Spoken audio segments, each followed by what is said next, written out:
Depuis le Brésil, les pays dits émergents dessinent les contours d'une nouvelle ère dorée.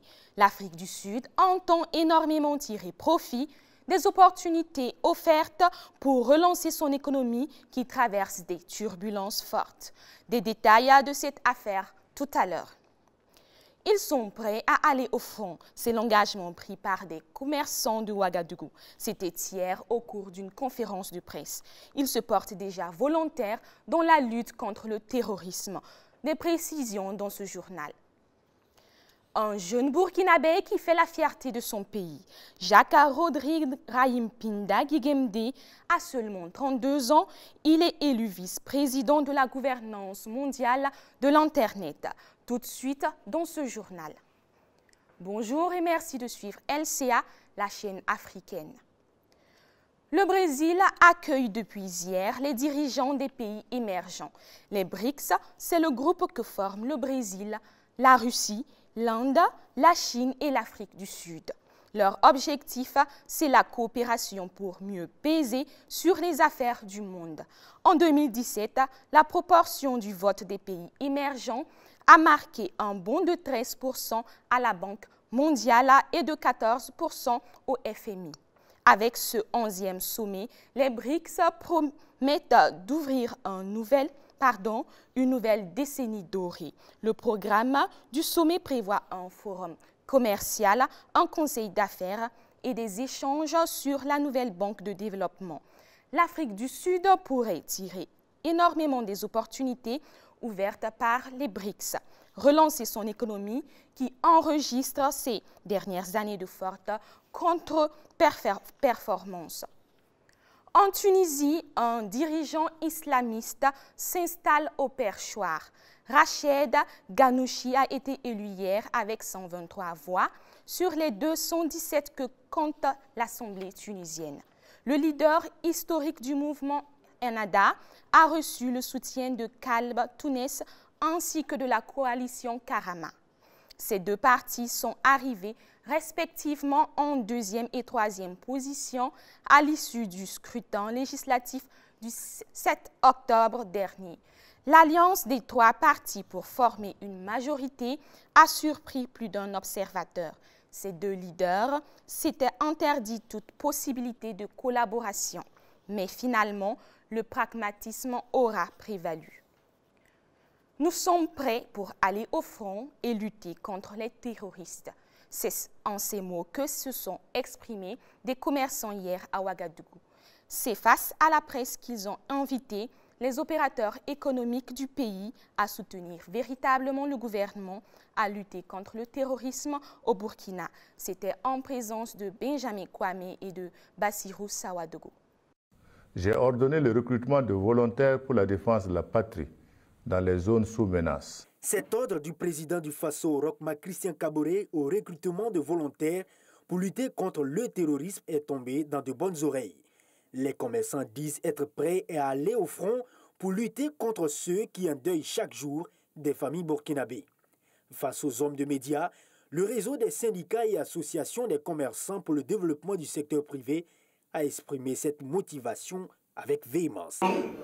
Pour se mettre au sérieux, qu'est-ce qu'il faut faire? On est prêt pour encourager le président Roch-Marc Christian Kaboré. On est prêt pour le soutenir demain ou après-demain. Parce que c'est un président qu'on n'a jamais vu. En moins de 4 ans, ce que le président a travaillé, il y a des gens qui ont travaillé presque 30 ans, mais ils n'ont pas pu le faire. Donc on n'a pas dans un lieu de politique, mais si c'est le jour de la vérité, il faut profiter pour le dire. Les commerçants ne veulent pas être les seuls à s'aligner dans ce combat. Ils interpellent et invitent les opérateurs économiques à une grande rencontre du secteur privé pour une réaction rapide de soutien et d'accompagnement des forces de défense et de sécurité burkinabées. Aujourd'hui, là, il peut créer quelque chose pour encourager le président à aller sur le terrain, encourager les forces de défense qui sont sur le terrain. Mais écoutez, tous les opérateurs de nos jours qui sont là, ils peuvent s'entendre entre eux, même si c'est 3 hélices, 4 hélices, encourager le président parce qu'il est seul. Il n'a pas quelqu'un qui le soutient. Roch-Marc Christian, c'est quelqu'un qu'il faut soutenir et encourager, quels que soient les problèmes qu'il a, et le défendre sur son pouvoir, parce qu'il est clair et honnête. Le réseau des syndicats et associations des commerçants va plus loin dans son appel Il demande aux coutumiers et les religieux de faire appel au sacrifice des ancêtres pour la paix et la stabilité du pays. À la classe politique burkinabé, les commerçants appellent à l'union sacrée pour combattre ceux qu'ils ont appelés les forces du mal. Le Front patriotique pour le renouveau, un parti politique burkinabé, est accusé de porter atteinte à la loi sur les partis politiques. C'est la raison qu'a avancé le ministre de l'administration territoriale pour justifier cette accusation. Hier, un arrêté ministériel a suspendu le FPR pour une durée de 3 mois. Pour rappel, le président du parti, Aristide Ouedraogo, avait les 3 et 11 novembre réclamé la démission du président du Faso et de tout son gouvernement. Les militants du parti dénoncent une atteinte à la liberté d'expression.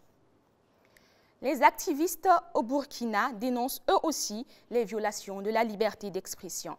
Comme annoncé hier, l'un des leurs, Naïm Touré, avait été enlevé par des individus non identifiés. Nous recevons Alimata Ouedraogo qui vient nous éclairer sur les rebondissements de cette affaire. Bonjour Alimata. Clara Sou, bonjour. Est-ce qu'il y a du nouveau sur l'affaire Naïm Touré? Effectivement, Clara, l'affaire Naïm Touré connaît une évolution. Finalement, il nous revient qu'il a été arrêté et non enlevé. En tout cas, c'est la thèse de la Direction générale de la police nationale qui s'est fondue d'un communiqué de presse. Communiqué de presse dans lequel elle fait cas d'une interpellation suite à des publications faites par l'intéressé sur les réseaux sociaux. En fait, Naïm Touré est accusé de tentative de démoralisation des forces de défense et de sécurité et ce n'est pas une première. Il vous souviendra que c'est pour les mêmes motifs qu'il avait écopé de 2 mois de prison l'année dernière. D'ailleurs, son avocat maître Prosper Farama confirme qu'on accuse son client de tentative de démoralisation des forces de défense et de sécurité sur un de ses posts qu'il aurait publié. Quel était le contenu de ce post, Alimata? Naïm Touré, dans le poste incriminé, aurait affirmé qu'au niveau de la hiérarchie militaire, il y a une certaine promotion de la médiocrité et que ça serait source de démotivation des forces de défense et de sécurité, précise son avocat. Maître Prosper Farama ajoute que Naïm Touré est transféré au service régional de la police judiciaire. Toujours selon son avocat, son client se plaint d'avoir été battu, séquestré lors de son arrestation et qu'il est détenu dans des conditions exécrables. Merci Alimata Ouedraogo pour ces précisions. Le sujet du Burkina Faso s'est invité hier au Vatican. Dans sa catéchèse du jour, le pape François a eu une pensée pour le Burkina Faso en proie à de violences récurrentes. Le chef de l'Église catholique demande que soient protégées les populations les plus vulnérables. Il exhorte les autorités civiles et religieuses, en particulier, à conjuguer leurs efforts dans le sens de la promotion du dialogue interreligieux. Toute autre information à présent, il s'agit de l'entrepreneuriat au Burkina Faso. À cet effet, s'est ouvert hier à Ouagadougou la 14e édition des Journées de l'entrepreneuriat burkinabé. Ces journées constituent un cadre de promotion d'initiatives innovantes. C'est aussi le moyen de tisser des partenariats entre opérateurs économiques et entrepreneurs issus de divers domaines d'activité. Des conférences, des rencontres B2B et une exposition sont au menu. C'est un reportage de Alain Koulibaly et Achille Ouedraogo. C'est parti pour la 14e édition des Journées de l'entrepreneuriat burkinabé. Durant 2 jours, opérateurs économiques, porteurs de projets et investisseurs d'ici et d'ailleurs vont échanger sur les opportunités du secteur agricole au Burkina Faso. Des rencontres voulues par la Maison de l'entreprise pour promouvoir l'entrepreneuriat et présenter les différentes opportunités qui s'offrent aux investisseurs. Cette 14e édition va donner beaucoup d'opportunités aux porteurs de projets dans le secteur agricole de trouver des financements, de trouver des accompagnements. C'est aussi l'occasion pour la Maison de l'entreprise de vendre un certain nombre de produits, de faire la promotion des produits que nous avons. Aujourd'hui, beaucoup vont à la retraite de plus en plus en forme et qui veulent entreprendre. Qu'est-ce qu'il faut pour les aider et renforcer leurs capacités pour qu'ils entreprennent? Au cours de ces journées, nous allons faire la promotion de cet outil que nous avons trouvé. Vous savez aussi, il y a beaucoup de jeunes qui ont l'idée de faire l'entrepreneuriat. Mais malheureusement, le financement est un problème. la maison de l'entreprise a mis en place un outil pour les accompagner jusqu'à obtenir le financement. Au cours de ces journées, nous allons faire la promotion de ce produit pour que tous ceux qui sont porteurs de projets, qui sont à la recherche de financement, qu'ils sachent qu'un outil est mis en place par la maison de l'entreprise. Nous avons donc aussi mis en place un dispositif d'information, un dispositif d'accompagnement d'une manière générale pour ce qui concerne la sécurisation des documents. Donc voici autant d'outils que nous allons présenter au cours de ces journées pour que le secteur privé burkinabé trouve vraiment ce qu'il faut pour se développer, et notamment dans le secteur agricole. L'innovation majeure de cette 14e édition est une rencontre B2B qui va permettre aux différents participants de tisser des partenariats dans divers domaines d'activité. Les journées de l'entrepreneuriat burkinabé se tiennent jusqu'au 14 novembre au pavillon du Soleil Levant du CIAO. En Burkinabé, comme vice-président de la gouvernance mondiale de l'Internet. Son nom, c'est Jacques-Rodrigue Rahimpinda Gigamde. À 32 ans, il a déjà occupé des postes de haute responsabilité tels que celui de directeur général du développement de l'industrie numérique. Il affirme que le secret de la réussite réside dans la capacité de se fixer des objectifs dans l'organisation des priorités des tâches à accomplir. Suivez son portrait avec Ahmed Nanima et Constantin Sieda. À 32 ans, Jacques-Rodrigue Rahimpinda Gigamde est le directeur général du développement de l'industrie numérique du Burkina Faso. Expert dans le domaine des technologies de l'information et de la communication, il se démarque parmi tant d'autres par son savoir-faire et son ardeur au travail. Il est aujourd'hui hissé au sommet de l'une des plus grandes institutions du monde numérique à travers son élection au poste de vice-président du comité consultatif des gouvernements de l'Internet, Corporation for Assigned Names and Numbers, le GAC-ICANN, en la date du 4 novembre dernier. Ça a été un travail acharné. Voilà, je ne rentrerai pas dans les détails, hein, c'est assez difficile. Mais bon, en tout cas, par la grâce de Dieu, au soir du 4 novembre à Montréal, bon, ils ont publié les résultats, bon, j'étais retenu. Titulaire d'un Master 2 en e-service, le génie du numérique a entamé ses études à Bobo-Dioulasso. Je suis titulaire, comme vous l'avez dit, d'un Master 2 en e-service international de l'Université du Carthage, en Tunisie. Donc, j'ai commencé mes études justement au niveau de la ville de Bobo-Dioulasso. Ensuite, j'ai suivi un certain nombre de cours en ligne après la licence. Là, je suis en train de travailler à préparer aussi un doctorat.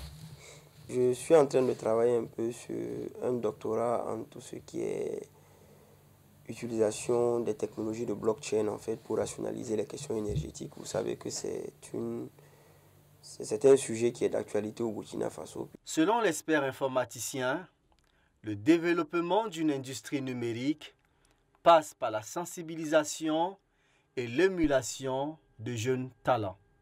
Nous sommes allés du constat que pour développer une bonne industrie numérique, il faut d'abord sensibiliser les gens.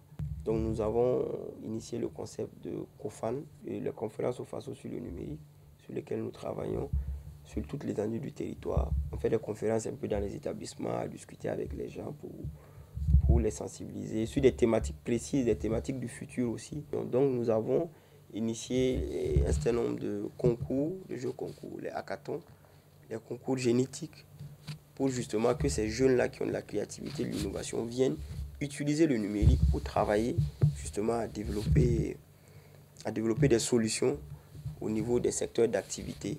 L'on aperçoit à travers ses propos un homme rationnel et modeste, bien qu'étant à la tête de postes de haute responsabilité.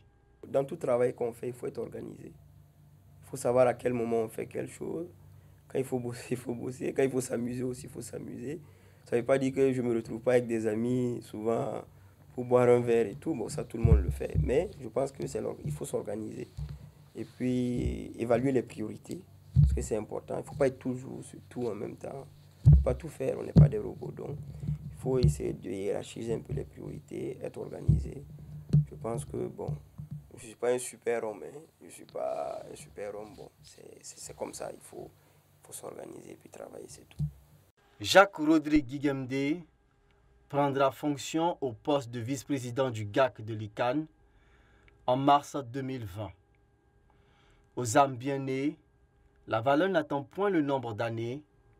À seulement 32 ans, il fait la fierté du Burkina Faso. Parlons maintenant de sport. En éliminatoire de la CAN 2021, les étalons ont concédé le match face à l'Ouganda hier au stade du 4 août. Avec ce score de 0 but partout, les deux adversaires occupent la deuxième place de leur groupe derrière le Malawi. Gildas Da, un reporter de LCA, est là pour nous en parler. Bonjour Gildas. Bonjour Clara Sou. Comment expliquer ce départ difficile des étalons? Oui Clara, la première des explications, c'est la composition des étalons. Quand vous jetez un œil sur la liste des titulaires, vous constaterez que c'est une équipe très rajeunie. Beaucoup de nouvelles têtes, avec juste quelques anciens, comme Charles Kaboré ou encore Pitroapa. On a vu comment Bansé et Alain Traoré ont changé la physionomie du match à leur entrée en deuxième mi-temps. Conclusion, il faut rajeunir l'équipe, mais par dose raisonnable. Deuxième explication, c'est l'adversaire lui-même. Les Cranes d'Ouganda ont participé à la CAN 2019 et ils n'ont pas été ridicules. Ils étaient clairement venus à Ouaga pour obtenir le match nul. Ils ont joué à 11 derrière en procédant par des contres de temps à autre. La qualification est-elle déjà compromise? Pas du tout, Clara. Il reste encore 5 matchs pour les étalons. Il y a donc toujours de l'espoir. Mais il faudra vite rectifier le tir et ce sera face au dernier du groupe actuellement, le Soudan du Sud. Ce sera déjà dimanche prochain au Djouba Stadium. Merci Gildas pour ces éclaircies. C'est sur une note sportive que s'achève votre journal. Demain, on se retrouve à la même heure, toujours sur LCA, la chaîne au cœur de l'Afrique.